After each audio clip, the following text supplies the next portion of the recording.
अब हम P stream में एक न्यू कंपनी स्टार्ट करने जा रहे हैं। तो उस प्रोसेस को स्टार्ट करने से पहले कुछ कंसिडरेशंस हैं जो कि हम देखेंगे। तो before starting a new company, पहली चीज़, आपके पास कुछ चीज़ें पहले से मौजूद होनी चाहिए, लाइक इन्फॉर्मेशन अबाउट बिजनेस।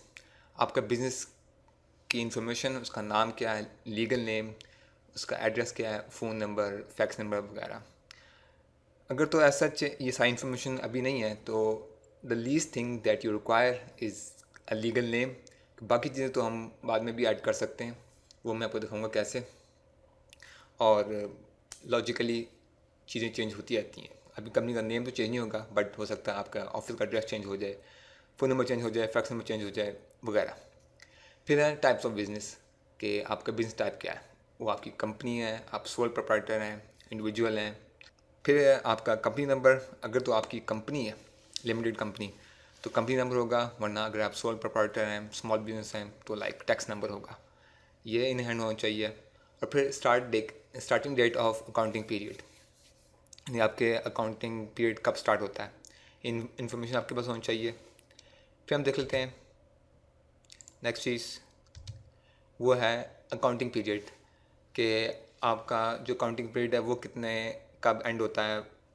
आप फिजिकली पीरियड पे हैं, आपका एनुअल 13 मंथ्स का है अकाउंटिंग पीरियड या समथिंग लाइक दैट।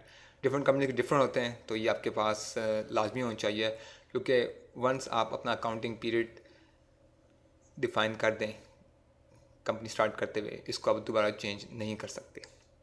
फिर है एक्रूअल या कैश अकाउंटिंग, इसको मैं आगे डिस्कस कर लूँगा।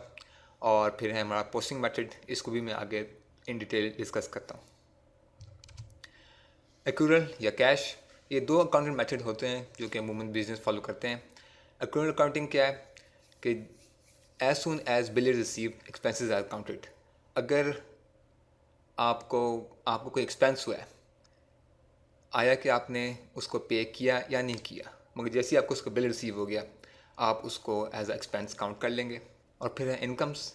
इनकम उस वक्त क्रेडिट होती है बुक में जैसे ही वो अकर होती है। लाइक आपने किसी को कोई चीज़ भेजी है, बिल भेजा है, अब उसने पैसे दिए हों या ना दिए हों, मगर आपकी बुक्स में आपने इसको इनकम शो कर दिया। अब एक्यूरल अकाउंटिंग है, ये ज़्यादा accurate way of representing accounting information है, आपके बिजनेस की क्या कंडीशन जा रही है। एक्यूरल अकाउंटिंग उसको ज़्यादा बेटर वे में दिखाता है।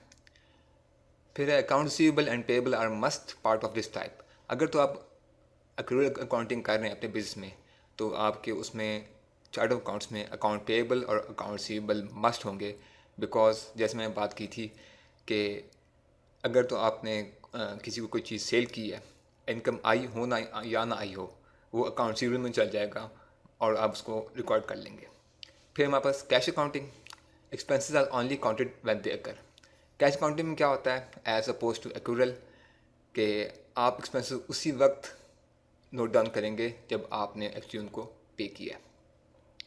इसी तरह income, income are only credit when they receive.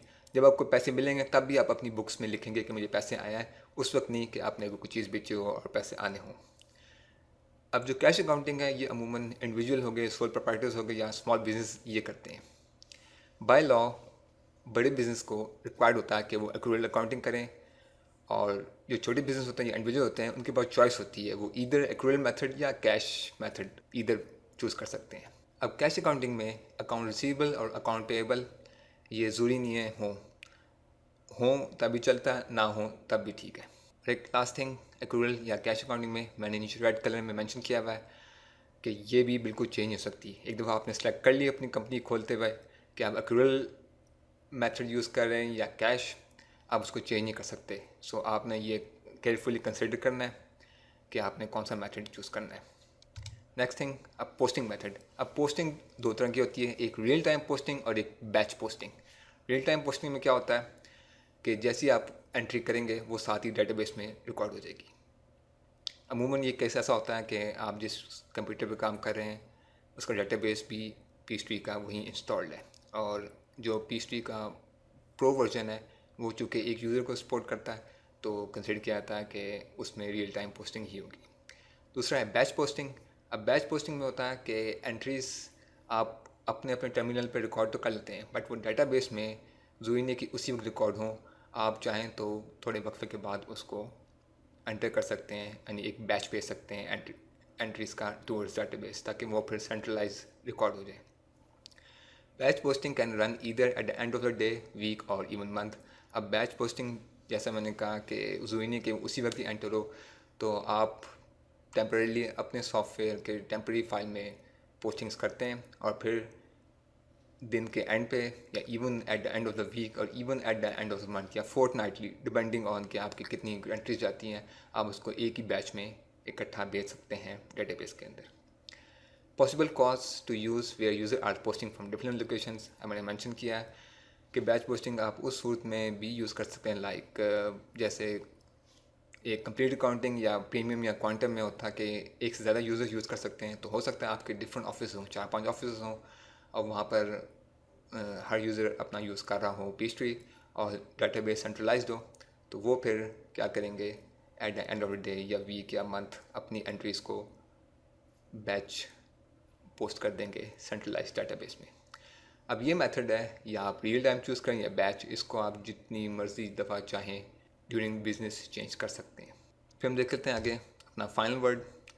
अब chart of account can inherit entries from other companies.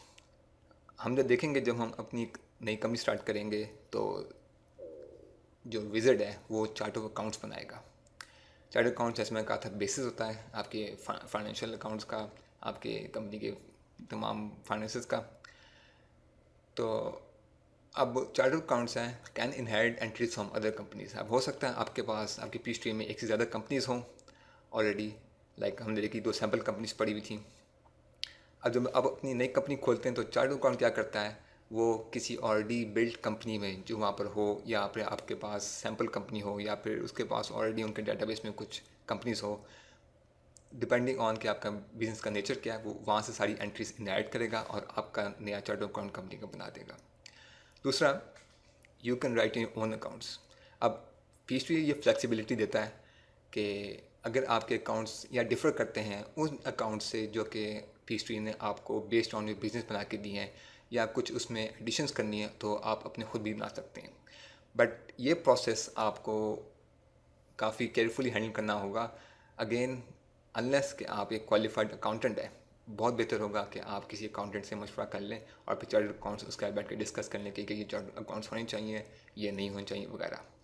और या फिर copied over from other application. अब सपोज़ कि आप पी को किसी और सॉफ्टवेयर से इनहेरिट करें, लाइक मैंने पहले मेंशन किया था कि पी में आप किसी और सॉफ्टवेयर से अगर शिफ्ट करें तो वहाँ से इंपोर्ट कर सकते हैं सारी एंट्रीज़ अपने पुराने अकाउंट्स वगैरह। तो वहाँ पर जो ऑलरेडी चार्ट अकाउंट्स बने होंगे वो एज इट इज़ आके आपके नई कंपनी अकाउंट्स के अंदर आ जाएंगे। नीचे में मेंशन किया हुआ है, in any case it's always best to take advice from a qualified accountant. Again, although कि हम देखेंगे जब हम कंपनी खोलेंगे, हम एक विजिट चलाएंगे जिसमें चार्ट अकाउंट्स कंपनी ये पी बेस्ड ऑन कौन सी कंपनी की टाइप क्या हमें बना देगा। आप चाहें तो अपने chart accounts right from the beginning, right from the ground zero खुद भी बना सकते हैं, बट ये काफ़ी लंबा प्रोसेस है, इसको दिन महीने भी लग सकते हैं। अब हम देख लेते हैं कि कंपनी को कैसे स्टार्ट करते हैं इन पी।